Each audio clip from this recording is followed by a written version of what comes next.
Shawn Lattimer is a powerlifter and arm wrestler, but he has something to say. Before we get started, he's got to tell you to like, subscribe, and share this interview for serious and silliness. Otherwise, he's going to come to your house and beat the shit out of you.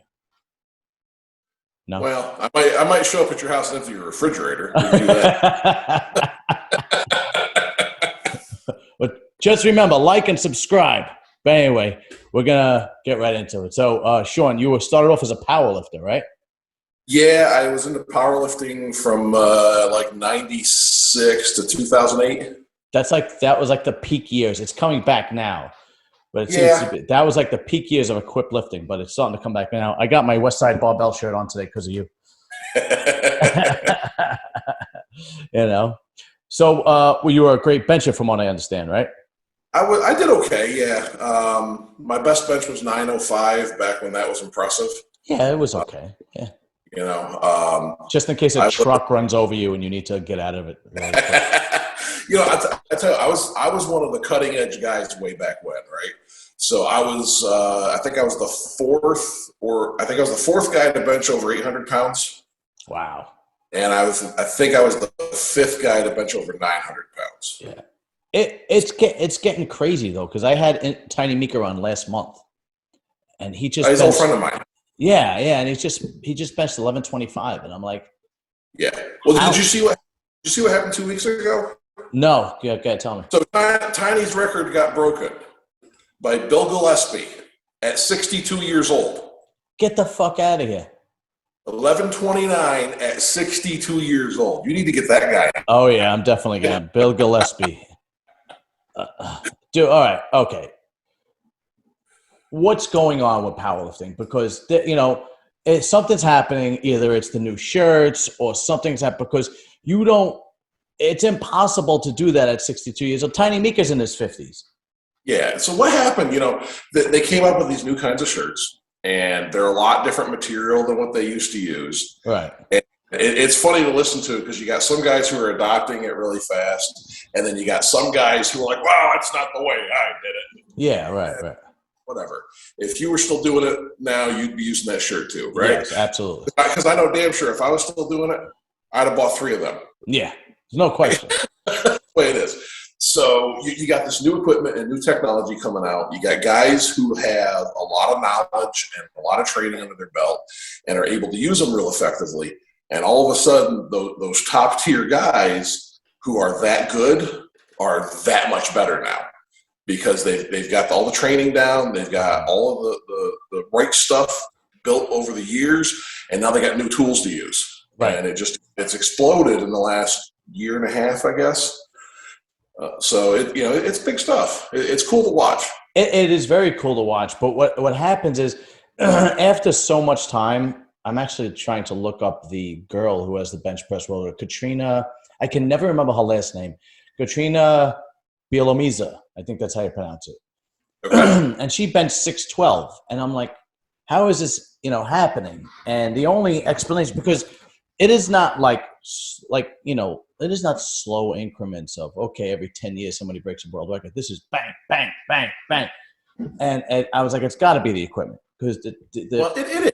And if you look at the progression, for a long time, it kind of stalled out, right? Mm-hmm. Like Tiny hit, I think it was 1102.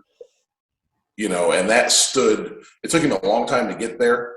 And then that stood for a long time, right? So you saw in the mid 2000s, all of a sudden people were hitting 1,000. And all of a sudden, half a dozen guys hit 1,000 within a couple of year span when they got the new, what was then new equipment figured out. So the benches went from 800 in denim to 1,000 in the new polys. Wow. Right. And now all of a sudden the new technology came out. So all of a sudden you went these guys who could hit 1,000 in what was a good poly in those new band shirts. All of a sudden they're over 11. Mm-hmm. So, and there's guys who are going to be over 12 soon. I'll bet you. Yeah. The guys that lift raw, are they respecting these lifts or no? It depends on who you talk to. The guys who are more real about the sport and understand the sport's history, they respect them.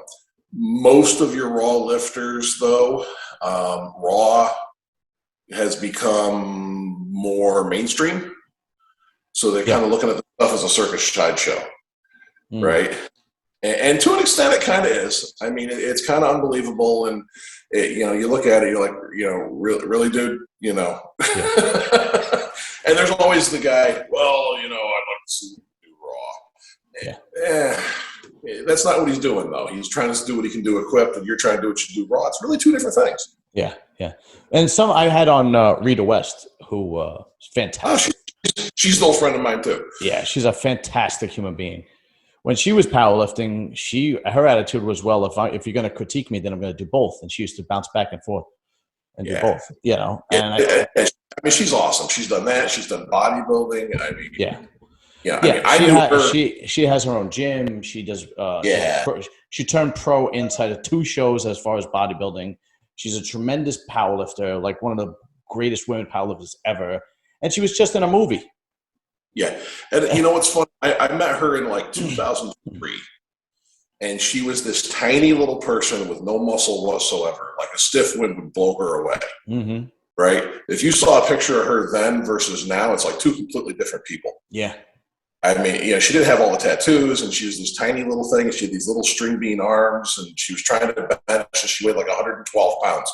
And compared to what now, she's like a total transformation. It's amazing. Yeah, I think she's like 180 now or something like that, or 170, 180. Yeah, at 5'3".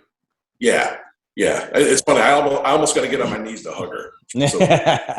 Well, how tall are you? I'm 6'3". Oh, you're a big dude. Okay. So I actually, because of the Raw stuff, I mean, I'm a fan of both, to be honest with you. I mean, I am scratching my head going, these records are being broken way too easy, I am a fan of both, though. And I had on Julius Maddox, and he really wasn't his opinion really wasn't like, he was kind of like cool with both. He didn't care.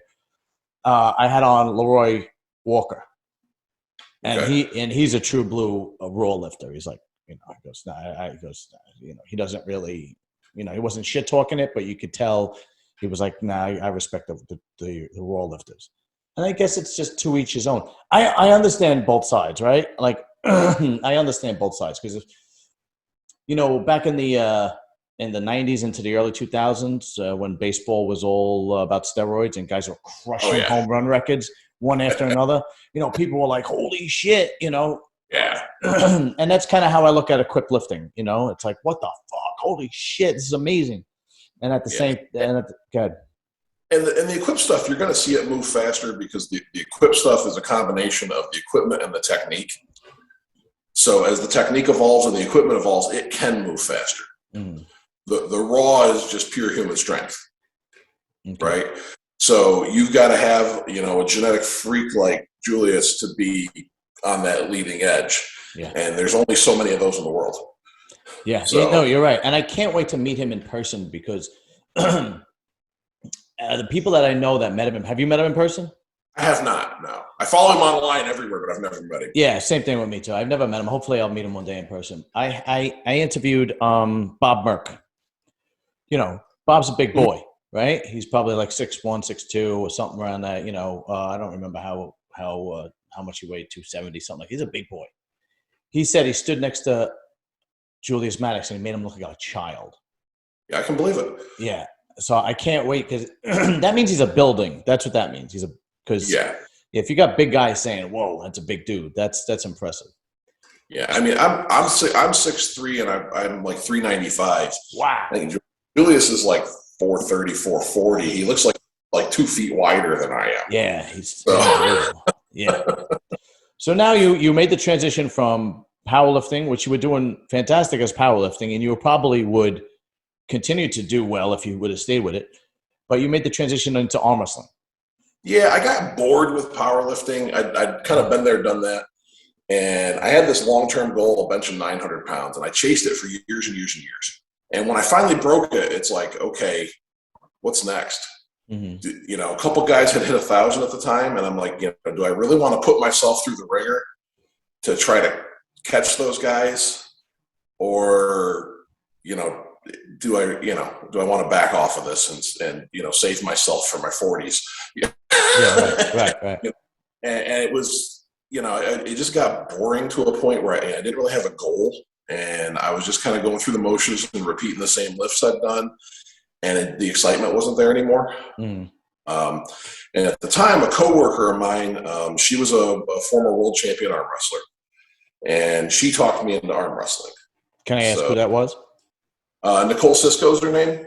Okay. All right. She doesn't compete anymore, but she was, I want to say, 2005-ish. She was a world champion.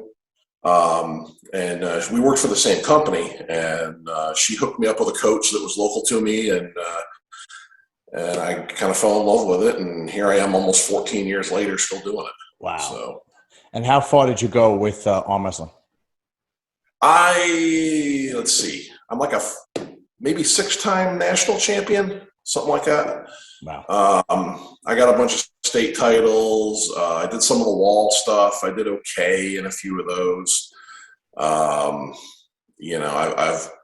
arm wrestled in a lot of the bigger tournaments around the country here and there. I've hit some of the big ones at like the Fit Expo and stuff like that. And my old job, I used to travel a lot, so I'd use all my frequent flyer miles to wherever I could. And it's been a lot of fun. I've had a good time with it. So it's it's been real satisfying, and you keep getting new people that come in, and you kind of get some new rivalries, and it stays fresh. Right.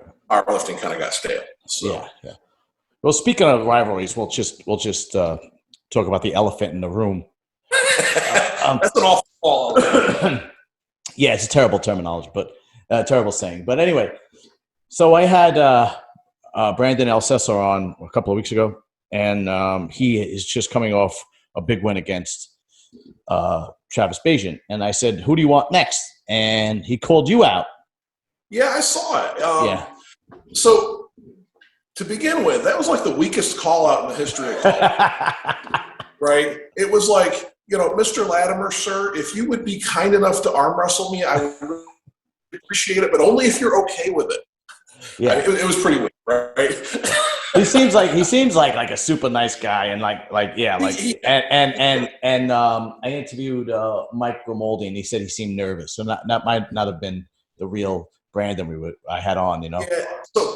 So here's my thoughts on Brandon. I'll give you my rundown on the guy. Okay. Go ahead. He is a super nice guy, right? Good guy to sit around and talk to. He is extremely talented arm wrestler. He's kind of new in the sport. He's got 10 years in, but he's been kind of at that upcoming pro level for the last few years. Yeah. He's got amazing genetics. He's got amazing drive. He works out like an animal. Definitely. The guy, he's a really, really good arm wrestler at around 200 pounds. Okay. Now, he should not be barking at a 400-pound man. Yeah, that's kind of strange. Yeah, Now, I've pulled Brandon at I think 3 or 4 different tournaments over the last few years, and he is 0 for lifetime. He's never even been in a slightly winning position against me. You're 200 pounds heavier than him. I mean, how is that? Right? So, and now all that being said, he's a good guy. He's a good arm wrestler. I understand he's feeling his oats because he beat Dad Bod Travis, right? So, okay, I got it. Yeah, I get it. And I think if you look back at history, I think I was the last person to beat Travis before that. Okay. Oh, maybe what it is? Yeah, so I think that, to him, I guess that kind of makes sense, right? That's the next step up. Oh, okay. But I just pulled Brandon in December and flashed him multiple times. And then I pulled him last spring when I hadn't been training for 6 months, and he couldn't do anything then either. So I questioned his call out. Now, what I would recommend is if he wants to get somebody to throw some money at it, by all means. Yeah, yeah, of course. Right. But for me, pulling a smaller guy doesn't make much sense for me, right? It's like a lose-lose. So I win. Oh, proud of you, you big bully. You beat up a little guy. Right. If I lose, Lattimer, you suck. That little guy kicked your ass. Right. What do I do with that, right? It's not helping my position in rankings. There's no benefit to me unless somebody's going to pay some money for that match. Right? And I think I understand where he's going. It's a big feather in his cap, and he'll get a bunch of publicity out of it. I got it. I understand where he's coming from. Now, if he really wants to have a match and he wants to put some money up, okay, cool. But I would do this first. I got a guy on my team, guy I train with every week. His name's Kevin Kaler. He's an up-and-comer. He's Brandon's size, about the same weight. I would recommend that Brandon call him out first, and I'll call Kevin my gatekeeper. If he can beat Kevin, I'll let him come play. Oh, okay. I see. All right. So he's kind of like the Alexis Arguello of the welterweights in the 80s. If you can beat Alexis Arguello, then you might have a shot against Sugar Ray Leonard. Exactly. Right. And I mean, I'll tell you what, I'm not sure he can get through Kevin. Okay. Well, listen, and he's got some big balls. It might have been a weak call out, but I did not realize you were 200 pounds heavier than him. I did. I mean, that doesn't make any. That doesn't make any sense. Why? Now, size doesn't mean a tremendous lot in arm wrestling, right? It's not as big a deal as you might think, because there are some 180-pound guys who can absolutely kick everybody's ass. Right. There's some low 200-pound guys that you don't want to quarrel with, even at my size. Marcio Barbosa weighs like 240, right? And I mean, you put him against anybody, right? Yeah, you're right. Yeah. So, being a giant doesn't mean as much in arm wrestling as people might want to think. Okay. Todd Hutchins is a good example. He's not that definitely guy, but he can whoop on some people. Yeah, John Brzenk too, right? Yeah, same thing. John most of the time was 210 pounds and beating anybody you want to throw at him in his prime. So, but these are we're naming special people here. These aren't your average. Well, and I think Brandon is on a track to be one of those types of people. Yeah, I think so too. And I think that's where he's headed for.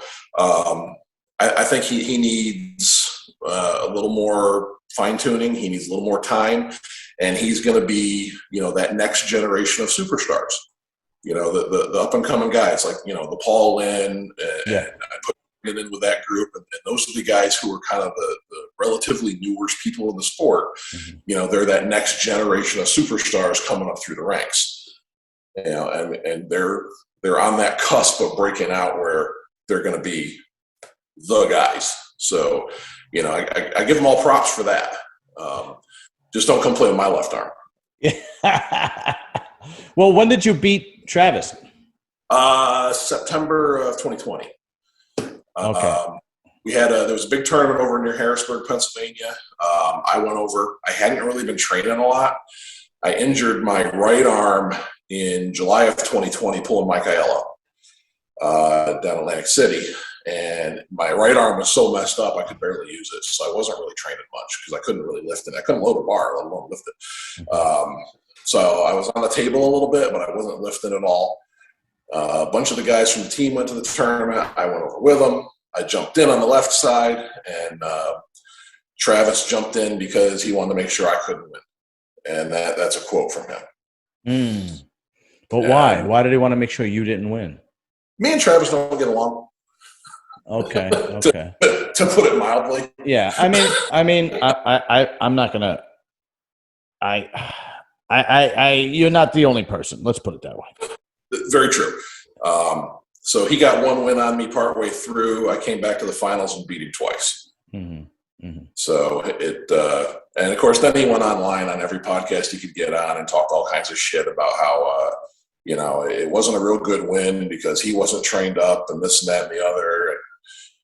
Well, then maybe you shouldn't have jumped in the tournament. So. Listen. I just it's called sportsmanship. You lose with dignity. All right, and it's in any sport. in any sport, right? Yeah. It's just that.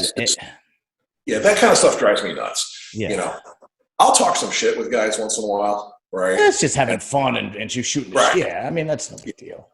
And I'll mess with guys at the table, and I do some shit to mess people up at the table, right? Yeah. I mean, I will say some shit to them so they forget what the hell they're doing at the table. And I do it on purpose. Okay. I mean, but I still am going to shake their hand and I'm going to be respectful afterwards, unless they're a douchebag to me. Right. So what was the worst thing you've ever said to somebody on the table? Oh. You know, the worst thing I ever did was ignore a guy. So I had a super match with this guy from Pennsylvania, Bill Runkle, and he's a pretty good right-hander. So this goes back, I don't know, 5-6 years ago. He wanted a match with me, and my right arm is not my good arm. It never has been. It was okay until I heard it. So okay, I'm gonna have a match with this guy. So we go over. It was like in York, Pennsylvania, at this tournament, and we're the headline match. And I mean, the guys who put the tournament on did a great job. They had these huge posters on the wall of us and everything. It was cool. So I come up to the table. Tim Bresnan's the head ref. So while Tim's setting us up at the table, I'm having a conversation with Tim about his dogs. Okay. And I'm completely ignoring the fact that Bill's all hyped up, and when Bill gets hyped up, man, his eyes poke out. Like he's got like these eyes that just like extend out of his face. And yeah, he gets all hyped up and jumps up and down.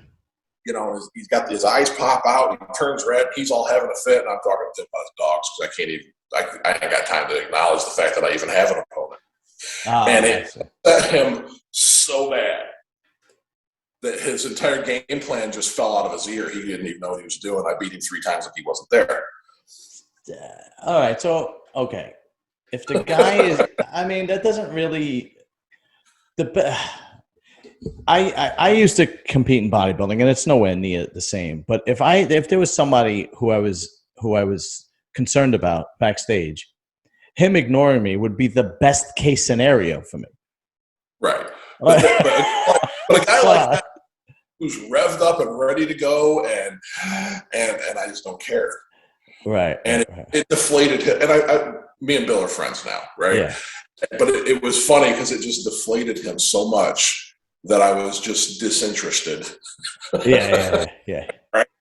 And I won very easily, and he was a little grouchy about it, but we're good friends now. Yeah. I mean, there's no shame in losing to a guy, you know, who benches 900 and weighs 400 pounds. You know what I mean? Who used to bench 900. So besides ignoring somebody, did you ever say something where you were like, I shouldn't have said that? No, I mean, I've done some shit. One good story, one of my first tournaments, I get up there against this veteran, and I mean, this guy's got 20 odd years in the sport. He's a good super heavyweight, and I'm at like my second tournament ever, right? And we come up against each other halfway through the tournament, and I come up and I go to grip with him, and my hand's gigantic. You know, it's ridiculous, and nobody likes the way my hand feels. It's thick, and my fingers have a lot of extension around your hand, and they just don't like the grip. And he grabs my hand. He's like, "Oh, bullshit on that. I'm waiting for a ref grip." What? so if you older rule tournaments, you know, you get your own grip, and you kind of argue with grip a little bit, and they give you 30 seconds to get your grip. If you waited longer than 30 seconds, the referee would set your hands. Okay. At the time, I didn't know that. We hadn't gotten that far in my training, so I didn't actually know what a referee's grip was. So I figured he wants it, I don't. So I looked him right in the eye. I go, "You really think you want a referee's grip with me?" Okay, all right. And he goes, "Oh, yeah, you're right." And he grabbed my hand and I beat him. I walked out off the stage. I go over to my coach. I'm like, "Hey, what the hell's a referee's grip?" Oh, what did he say? And then he had to explain. Get that far. So he had to explain it to you. Yeah, it was bad. Most of the time, I mean, I'm not like a real intense guy at the table unless my opponent's being a jackass. Yeah. I'm usually pretty happy. I'll stand there and have a conversation with you while you're revving yourself up. I don't really get all tensed up and shit. So. Yeah, I was always the kind of guy who would have anxiety, but I would bury it because I didn't want to seem, not that I'm an arm wrestler, but in any, any kind of competitive sport that I did, I would have anxiety, but I would bury it, and just to make sure that whoever else, didn't pick up on it, Yeah. I think I ran out of anxiety. Yeah. I remember like when I wrestled in high school, I would have it sometimes then. But I mean, by the time I was a couple years into powerlifting, I ran out. I just don't get nervous about competing. Yeah, well, I interviewed Scott Mendelson, and he said till this day, he throws up before every contest. I can believe it. Yeah, some people have trouble handling that kind of stuff. Yeah, I got to a point where it just doesn't bother me. Right. So, I don't get psyched up. I don't pace and have a fit, and I just don't. I just go do my job. Mm-hmm. So now you've arm wrestled Travis, you've arm wrestled Mike Aiello. What other big names have you arm wrestled? Oh, Jesus. I mean, I've lost to Tim Bresnan. You arm wrestled Jesus. Holy shit. No, I wish. Yeah. No, let's see. I've lost to Tim Bresnan like 37 times. I've lost to John Brzenk. I've lost to Marcio Barbosa. I've lost to Devin Lorette. There's a long list of top names I've lost to. All right. I've lost to Dave Chafee. I've lost to Ryan Espy, and he took a tendon with him. Wow. So there's a lot of top guys that I've pulled. And I've had fun with almost every one of them except Espy, because he popped a tendon right there for me. Yeah, that sucks. That dude's fast. Oh, really? Yeah. Oh. Yeah, that was the 2015 Wall Finals in Vegas. I got him like fourth match in, and that was the end of me. So, well, what would it take for you to get up into that top tier? Because it looks like you're right below that top tier. So I think I'm there right now, to be honest with you. Okay. I got to get some matches against some of these better guys. I was working on a match with Cody Merritt. He's right now considered the number one left-hander in the U.S. Mm-hmm. He's injured now, so that match isn't going to happen. Okay. But we've been planning that for this summer, and I don't know if I'm able to take him out or not, but I got to try. Sure. I think I'm there, but the only way to find out is try it. Of course. So we were trying that. It fell through on me. Mm-hmm. So. All right. So I'm going to ask you some upcoming matches and see what your opinion is. Okay. All right. So Poland and Ron Bath. That's a tough one. Yeah, I know. You ain't kidding. Gee, that's hard. And the problem is I like both guys, so I can't even go by which guy I like. Everybody likes Poland. Poland's like the people's champion. Yeah, he really is. And Paul is so nasty strong, but then Ron's got the tenure, and he's got the experience, and he is no slouch ever. Right. I mean, boy, that's a tough one to call. I'm going to go Paul, but just barely. Okay. All right. Well, I'm going to go Paul because my ranking system, right? I have my own ranking system. And my own ranking system is if you're the first guy or girl in the genre of the world that you come in and I interview, you're automatically the best in the world. So Paul was the first arm wrestler. So Ron Bath should have he should beat him, no problem. But then again, I said that about John Brzenk too. So, yeah, exactly. I told that to Michael Todd, and he's like, "Yeah, I'd like to argue with you on your ranking system." Let's see, who else do we got? Well, let's go with the big one, Devin and Levon. I think Levon's going to take him apart. Yeah, I think Levon too, man. I mean, it's just I was talking about Mike Romoldi about this, and he doesn't look like a human being. He looks like he looks like they discovered Bigfoot and then they basically shaved him down and taught him how to arm wrestle.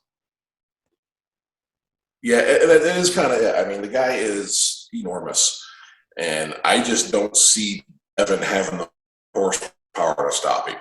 Right. Now, if Devin can stop him, I think he can wear him out. but I just don't think Devin can stop him. I don't know that anybody can. Yeah, and if Devin does beat him, I mean, where do you go from there? You retire, really. You just basically. I certainly would. If I did that, I'm done. I'm retired on top. I'm out. See y'all later. Yeah, I mean, he literally is in the discussion of greatest arm wrestler ever if he beats Levon. I mean, he's there anyway, but now it's like he is. But I mean, holy shit! If you beat that guy, I mean, there's no other mountain to climb. Yeah, no, absolutely. He's gonna if he beats Levon now, people are gonna have these discussions about who's better, Devin or John Brzenk in their prime, and it's gonna be. Remember back, I'm a big boxing fan. Remember when Sugar Ray Leonard fought Marvelous Marvin Hagler? And you had all those arguments like, no, Sugar Ray won, and Marvin won, Sugar Ray won, no, Marvin won, and so on and so forth. And till this day, if you have guys that watch that fight back then, they'll still argue about it. If Devin beats Levon, those same kind of discussions are going to happen. Who's the better arm wrestler? Oh, yeah. You know? Yeah. No, I don't think we have to worry about it because I don't think Devin can do it. Well, I'm picking Levon too, but we'll see. We'll see what happens, man. So let's see, Michael Todd and Gennady. I think Mike's going to get it. I think Mike's going to get it too because I think I actually he's been on before, and I met him at the Olympia, and as soon as the match was announced, I texted him again, and I said, can you come on again and talk about the match? And he's like, I'm not doing any podcasts until after this match with Gennady. Because he feels like, and I get it because in his head it's do or die. Yeah, this is it. This is a must win. Yeah, absolutely. Yeah. So I think they're going to have a hard time beating Mike's style. Yeah. I mean, I've never really took a look at Gennady, but I just know that Mike. I truly believe that Mike has it in his head that I need to win this one. Yeah. And from the interview I had with Todd Hutchings, he told me that Michael Todd eats, sleeps, and shits arm wrestling. That's all he thinks, talks about, does. That's it. I believe it. Yeah. So I don't know him real. Believe it. Yeah, no, I interviewed him once. He seemed really cool, man. Like, I just met him at the Olympia. I walked up to him. I said, I got a podcast. Would you like to come on? I'd love to interview. Yeah, absolutely. Gave me his phone number. Texted him. Time and date. No problem. Boom. He was a really good dude, man. Todd Hutchings and Chance. I really want Chance to win it, but I think Todd gets it. Yeah, I think so too. Do you think Chance is a very young guy? Yeah, he is. I don't know if he's 25 yet. Yeah, he's a very young guy. Do you think he's throwing himself in the deep end too soon? I don't know if there's such a thing as too soon, to be honest with you. Okay. I mean, if you're trying to climb that mountain, you might as well jump in. I mean, hell, I pulled Travis in my third tournament. Okay. If you don't jump in, you don't know where you're at. That's true. And a guy like Chance, I mean, he's a good arm wrestler. He's come a hell of a long way really quick. Mm-hmm. If he doesn't go after the big names, he's just beating a bunch of guys in a local tournament. Yeah. He's a little bit, how can I say this? Surprising, because he looks like, a guy who's going to do your W-2 for you. He looks like an accountant, Yeah, he does. Yeah. And then he just comes up there and he rips your arm off. It's, Yeah. But I mean, if you ever meet him, he's bigger than you think when you stand next to him. I mean, he's a pretty thick dude. And he's technical, right? He's got a lot of the technique down. He's got very good angles. He's able to work his angles very well against different opponents. If you really start watching the way he arm wrestles, he's a very intelligent arm wrestler. I just don't think he's got the horsepower to handle Todd. I don't think many of the guys have a lot of horsepower to handle Todd. And it's hard to do. He's another one who's surprising because I interviewed him twice. He's been on my show twice. And he's such a nice guy and down to earth and nothing bothers him. And then you get him at the table and it's like, Jesus Christ, he looks like it's going to, it looks like he's going to explode or something, Yeah. Well, the last time I pulled him in a tournament, I flashed him. So what does that mean? You got to explain it to me. I don't know all the terminology. I hit him so fast he never engaged. Oh, okay. Did you wind up beating him? Yeah. Okay. I ran into him in Maryland at a tournament. He jumped in the super heavy class because, quote, there won't be any competition for me in the lighter classes. Oh, man. And I think he lost 2 and was out. So, yeah, listen, this guy, size has to mean something. I mean, it has to. Otherwise, why would there be weight divisions, you know? Well, it matters to a point, right? But there are some people who transcend weight classes. Yeah.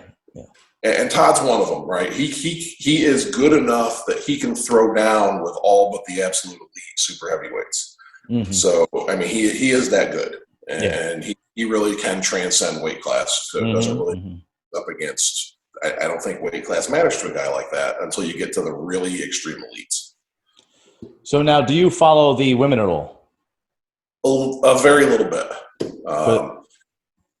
Because Christy Resendez is arm wrestling Robin Chandler. I saw that, yeah. What do you think of that one? And I think they're pulling left. I'm pretty sure. Yeah, I think Christy. If they're pulling left, probably I would say Christy. Yeah. You know, because she was pretty impressive against Michelle. You know, I mean, Michelle beat her, but she wasn't like easy. No, she held her own, and that's hard to do with Michelle. Yeah, Michelle's like, she's like Superwoman. It's retarded. It's ridiculous. Real. Yeah, you know, it's like the only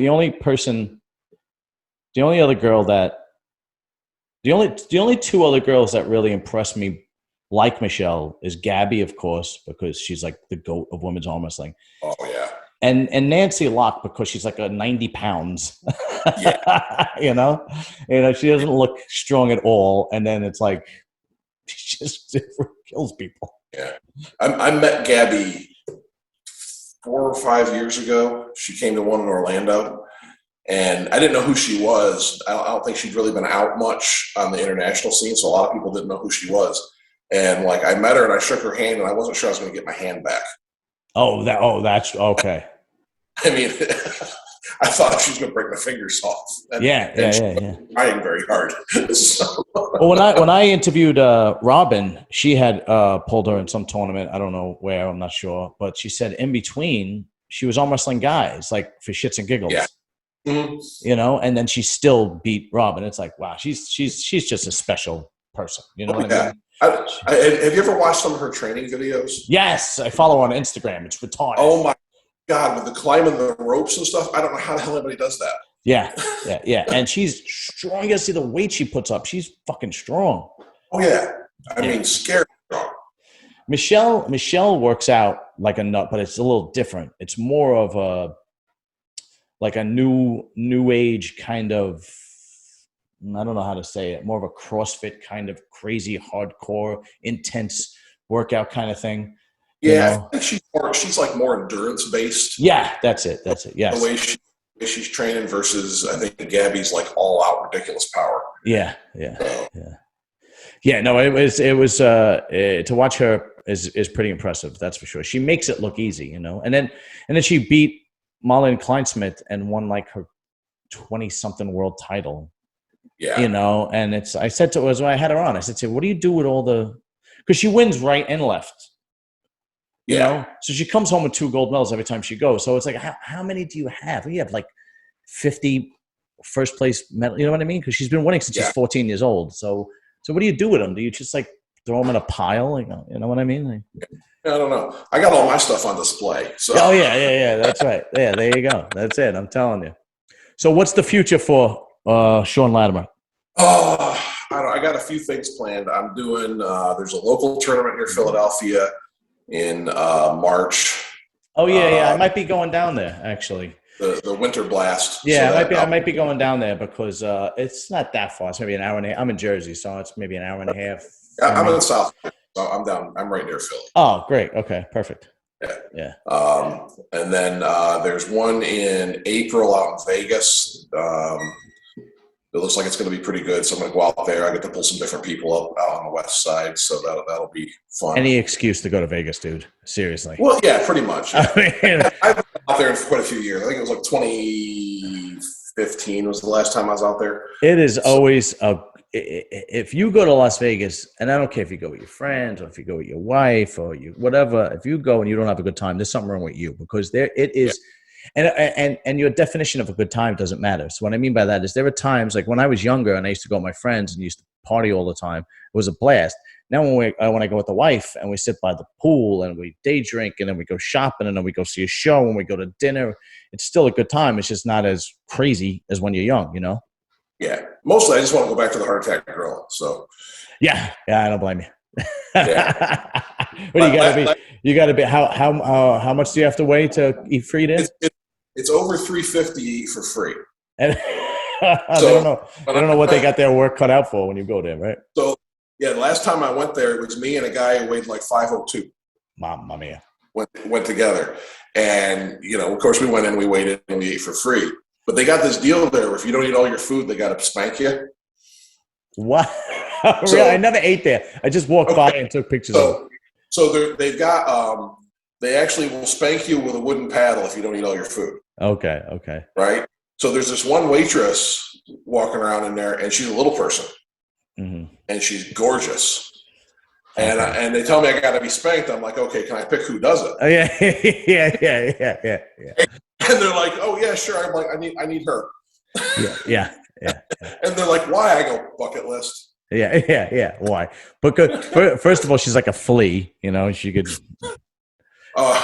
She wailed the hell out of me. Really? What did she use? Just her hand, or she had a paddle? She had a wooden paddle. Jeez, fuck that shit, man. Yeah, it was fun. I got a video of it somewhere. It was hilarious. Oh, you got to send it to me if you find it. What is your calorie consumption like? Oh, I don't have a clue, dude. I don't. I am not a fitness guy by any stretch of anybody's imagination. So you don't care about the ongoing cholesterol problem in the country? No. That's the only test I can't. Say that again. You cut out on me. Say that again. The only thing I can't pass is a cholesterol test. Oh, okay. No, I watch what I eat a little bit because I'm diabetic, so I got to be careful about my blood sugar and stuff. Right. But so I watch that kind of stuff, and I try to manage my sugars pretty well. But I am not a big fitness guy. Cardio is a dirty word. I'm not doing it. All right. I don't really. Yeah, I don't pay attention to my protein intake or anything like that. I just never have. I'm kind of, it was this running thing back when I was powerlifting. You had all these guys who like ate themselves into a giant size, and I was just always this size. So yeah. I walk. If I'm not careful, I'll be 450 pounds if I ate. Just randomly. Yeah, you were just always a big guy then. Yeah, that's yeah. When I graduated high school, I was 6'3", 290. And when I graduated high school, I was 160. Yeah, I know I was 200 in fifth grade. Wow. Yeah, he was just a big dude. Holy shit. Yeah. All right. So one last thing, and I'm going to let you go. Yeah, man. So you don't like Jackass? I never watched it when it was on. Yeah. I heard bits and pieces of it. I've seen some clips of it, but that kind of stuff just doesn't do anything for me. It's a bunch of idiots hurting themselves. I never understood the point.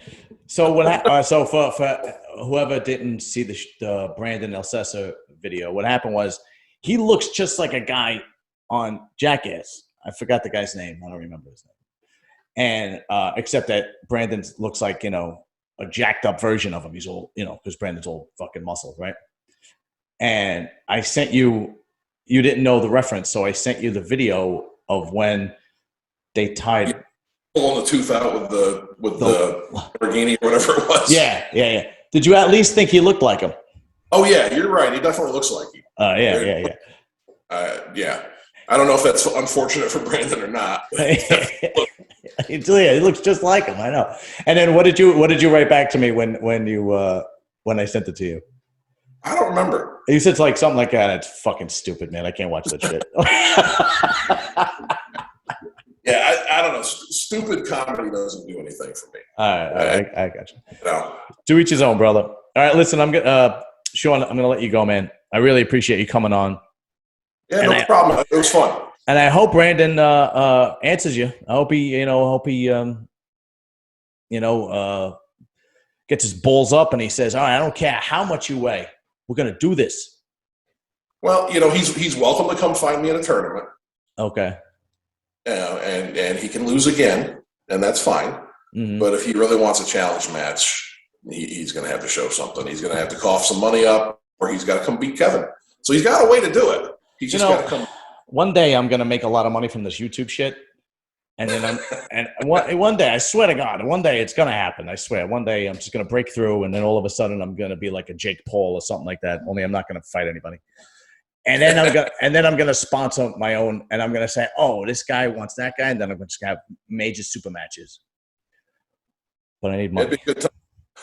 Except that people are going to hate me because I'm charging people at the door. Fuck that. Oh, so call you Travis Jr. Yeah. Well, because I've only been to one tournament in Long Island, Empire Arms or whatever. Okay, and I was always used to bodybuilding tournament, bodybuilding contest, and you pay for everything in a bodybuilding contest. Oh yeah, absolutely. You pay at the door. You pay if you want to go backstage. You pay if you have to stay backstage. If you stay in, if you're only, whatever. If you're only in prejudging, if you're in finals, you got to pay again. You got to pay again. You got to pay again. So I go and I'm like, yeah, I have a YouTube channel and I'm here for the arm wrestling tournament. And the girl's like, yeah, go ahead. I'm like, go ahead. And she goes, yeah, go ahead. I almost felt bad. I was like, really? Yeah, and that's one of the things about arm wrestling is it's an inexpensive sport. Mm-hmm. And especially relative to powerlifting or bodybuilding or any of those kind of things.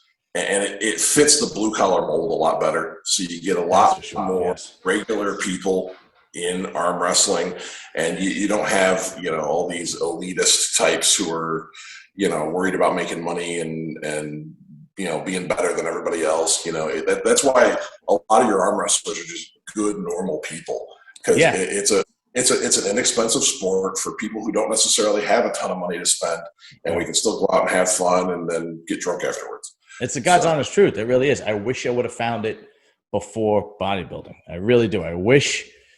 I feel like arm wrestling died off in the 90s and then kind of like surged back in the last 10 years or so. Is this accurate? Yeah, I mean, there was a lot of stuff in the 90s that pushed it forward really hard. And then a lot of that kind of like the Yukon Jack stuff that was on TV and a lot of that, there's still some video floating around of that kind of stuff. And that pushed it really hard and it got really big and then it kind of died off. Mm-hmm. And then really, the Game of Arms show back in like 2014, that boosted it like crazy. Yeah. And we're kind of coming down off of that now. We've been slowing down the last couple of years. I'm hoping something happens to boost us again. There's rumors floating around about that. So I was sworn to secrecy. So I'll just let that say. I'll just say that. But there's rumors floating around about it. Yeah, I'm hoping something happens that's going to boost our numbers and get people interested. Yeah, me too. Holy shit, I need the views. All right, brother. Listen, have a good night, man, and I'll let you know as soon as this is up. All right, very good, man. I appreciate it. Thanks for anytime, man. You're welcome. I'll talk to you soon. All right, dude.